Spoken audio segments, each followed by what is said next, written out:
Funny thing about neighborhoods. They used to be simple. You knew the folks next door, borrowed sugar when you ran out, maybe traded homegrown tomatoes or helped shovel snow after a big storm. There was an unspoken rule to it all. Respect your neighbor's space, mind your own business, and life went on just fine. That's what I thought I was signing up for when I moved to Willowbrook Estates. I wanted quiet, a bit of old-fashioned peace after years of noise and chaos. Instead, I ended up with handcuffs, flashing lights, and the shrill voice of a woman who once gave a 30-minute speech about approved mailbox colors. The morning sun stretched long shadows across my lawn as Meredith Sinclair, president of the Willowbrook Estates HOA, stood cuffed at the wrists, her perfect blonde hair now a wild mess from struggling against the federal marshals. Her voice, usually dripping with self-importance at every neighborhood meeting, cracked as she demanded to speak to the chief of police. The officers didn't flinch. They guided her calmly toward a waiting patrol car while forensic technicians moved in and out of my house, collecting evidence. Across the street, my neighbor Robert Chen stepped out, clutching his coffee like it was the only solid thing in the world. He gawked at the sight, then cautiously approached one of the officers. "What on earth's going on?" he asked. The marshal's reply was quiet, but carried enough weight to leave Robert frozen. "She broke into a federal judge's home," he said. "That's a felony." Rewind a bit. "My name's Marcus Blackwood, and for the past 12 years, I've served as a federal judge in the Eastern District. After overseeing several high-profile organized crime trials, the kind that leave you with death threats taped to your mailbox, I decided it was time to find a quieter corner of the world." Willowbrook Estates seemed perfect. Gated, quiet, predictable. The irony wasn't lost on me that I'd moved there for peace and ended up in one of the most ridiculous, yet legally significant, situations of my entire career. When I arrived 6 months ago, I kept to myself. My townhouse was modest compared to most in the neighborhood. I introduced myself simply as Marcus, a government employee, and left it at that. No committees, no book clubs, no wine tastings. I didn't need to make friends, just needed somewhere to come home, tend my garden, and enjoy the quiet I'd earned. That quiet didn't last. 3 months ago, the first letter arrived, printed on fancy letterhead that looked like it belonged to a royal decree. The issue? My window blinds weren't regulation white. They were eggshell, a violation of Section 12.3 of the HOA bylaws. I laughed when I read it. The blinds came with the house, approved by the same HOA she now led, but the letters didn't stop. Week 2, she said my mailbox needed repainting, though it looked exactly like every other mailbox on the street.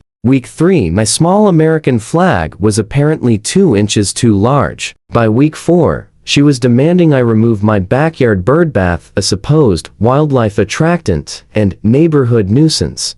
Each letter grew sharper, her tone escalating from polite reminders to stern warnings to outright threats of fines. But Meredith didn't know who she was dealing with. I'd spent years facing down actual criminals who made real threats. Her passive-aggressive notes about mailbox paint and blinds barely registered on my radar. I ignored them all, focusing instead on a RICO case that was eating up every waking hour. Apparently, silence was the wrong response. Soon, she began leaving voicemails, syrupy sweet messages reminding me of my obligations as a proud member of Willowbrook Estates. Then she started knocking on my door, clipboard in hand, pretending to be friendly while demanding a discussion about my alleged violations. I opened the door just long enough to tell her that unless she had official documentation, we had nothing to discuss. Then I closed it, politely but firmly. That was the night everything changed. After that, Meredith began whispering rumors.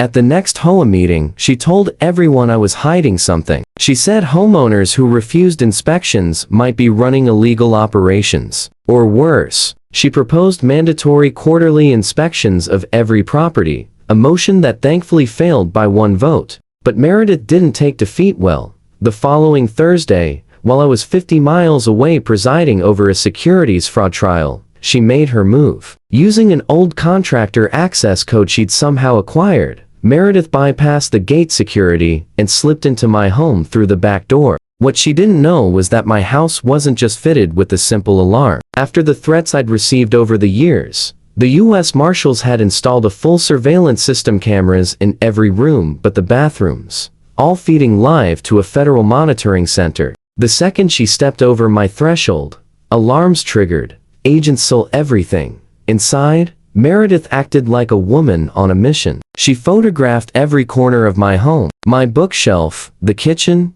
even the inside of my refrigerator. She opened closets, rummaged through my medicine cabinet, and went through my desk drawers. Finding nothing scandalous, she started rearranging items just to photograph them from different angles, as though evidence of my rule-breaking might magically appear.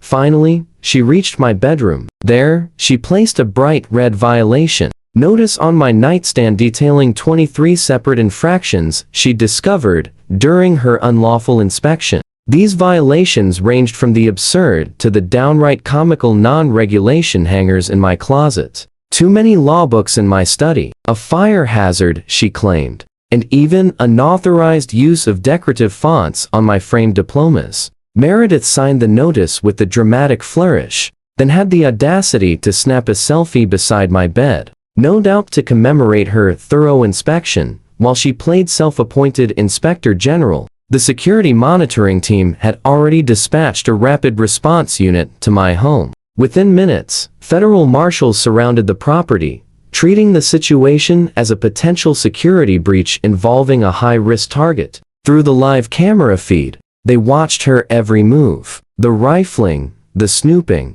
the utter disregard for boundaries. By the time I got the urgent call from Marshal Davidson, she had been inside my home for nearly 30 minutes. I immediately recessed court proceedings, told my clerk there'd been a security emergency, and headed out. The 40-minute drive home felt endless. I'd faced dangerous people before, mob bosses, traffickers, cartel lieutenants, but this felt more personal. Someone had invaded not just my privacy, but the sanctity of my home. When I finally reached Willowbrook Estates, the calm suburban street was overrun with federal vehicles. Marshals had already secured the perimeter and were waiting for my statement before taking Meredith into custody. Inside, crime scene technicians were dusting for prints, bagging the bright red violation notice as evidence, and photographing every surface she touched. Marshal Davidson met me in the driveway, laptop in hand. On the screen, Meredith wandered through my house like she owned it, snooping, rearranging, posing for photos. Watching her smug sense of authority unfold made my blood boil. She hadn't just crossed a line, she'd bulldozed through it. After I gave my statement, I called District Attorney Patricia Williams, a colleague I'd known for years. As I recounted the incident, her disbelief turned to controlled outrage. When I mentioned the surveillance footage and federal involvement, she didn't hesitate. "We'll prosecute," she said, "to the fullest extent. This isn't about who you are, it's about what she did." The arrest itself was almost anticlimactic. Meredith emerged from her home in designer workout clothes, yoga mat in hand, ready for her afternoon pilot session. Her expression shifted from irritation to panic as she spotted the marshals waiting at the curb. When Marshal Davidson read her rights, she tried to play it off, claiming she had the authority as HOA president to conduct property inspections. That defense evaporated the moment they informed her she was being charged with breaking and entering, criminal trespass, and impersonating a federal officer. She began to unravel, demanding to call her husband, her lawyer, the mayor, anyone who might make this nightmare disappear. But there was no one left to protect her. By that evening, local news outlets had the story. Meredith's mugshot, makeup smeared, eyes puffy from crying, was splashed across 3 stations. The headline read, "HOA President Arrested After Breaking into Federal Judge's Home." Footage from the security cameras played in a loop, showing her rummaging through drawers and posing for photos beside my bed. The next morning, her preliminary hearing took place in federal court, ironically, the same courthouse where I usually presided, though obviously under a different judge. Judge Thompson, known for his no-nonsense stance on abuse of power, set bail at $50,000 and imposed strict no-contact orders with me and every other resident of Willowbrook Estates. That evening, The HOA board convened an emergency meeting. With Meredith absent, Vice President James Morrison took charge. The vote to remove her as president was unanimous. Several board members issued personal apologies, admitting they'd turned a blind eye to her intimidation tactics for too long. New policies were immediately drafted: no inspections without written consent, and all contractor access codes permanently revoked. The criminal proceedings moved quickly. Faced with overwhelming video evidence and the testimony of multiple marshals, Meredith's attorney advised a plea deal. She pleaded guilty to criminal trespass and abuse of authority, earning 2 years of probation, 300 hours of community service, and a $10,000 fine.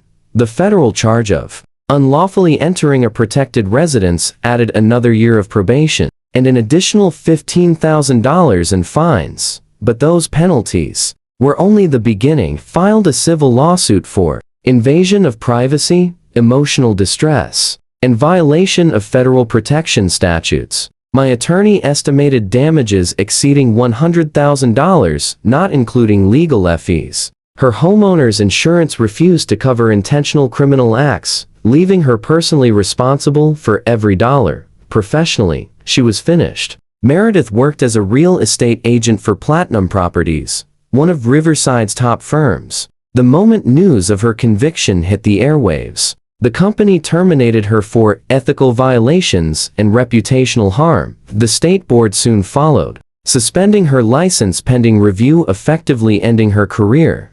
The social fallout was brutal. Neighbors who once applauded her every decree now avoided her completely. Calls went unanswered. Invitations stopped. Even her closest friends at the HOA pretended they barely knew her. Then came sentencing day. Meredith appeared before Judge Thompson wearing a plain black suit, her hair pulled back, her confidence gone. Gone was the woman who once struck fear into homeowners over mailbox shades and lawn heights. When given a chance to speak, she offered a half-hearted apology that centered more on her own misfortune than the harm she'd caused. Judge Thompson listened, expression unreadable. When he finally spoke, his tone was deliberate, calm but razor sharp. He reminded her that a home is sacred ground, a place where citizens should feel safest. He condemned her actions as a gross abuse of power, a deliberate overreach that violated trust and endangered the integrity of a protected residence. His words landed like hammer blows. By the end of the hearing, Meredith's financial obligations exceeded $150,000 in combined fines, restitution, and civil damages. Her real estate license was permanently revoked. She was barred for life from serving on any HOA board or holding any fiduciary authority, and the federal conviction would follow her forever, ensuring she'd never work in any position of trust again. As the bailiff moved to escort her out, Meredith finally broke. Her face crumpled, the realization of everything she'd lost sinking in all at once. She looked around the courtroom for sympathy, but there was none. Only the quiet weight of justice. The woman who had violated my home, searching for imagined infractions, had uncovered only her own. Her empire of control, built on fear and false authority, had collapsed, leaving her alone with the wreckage of her choices. If you enjoyed this unbelievable tale of HOA power gone wrong, don't forget to like, subscribe, and hit that bell icon. I've got more stories of neighborhood drama, legal revenge, and justice served every week, and trust me, you won't believe what's coming next.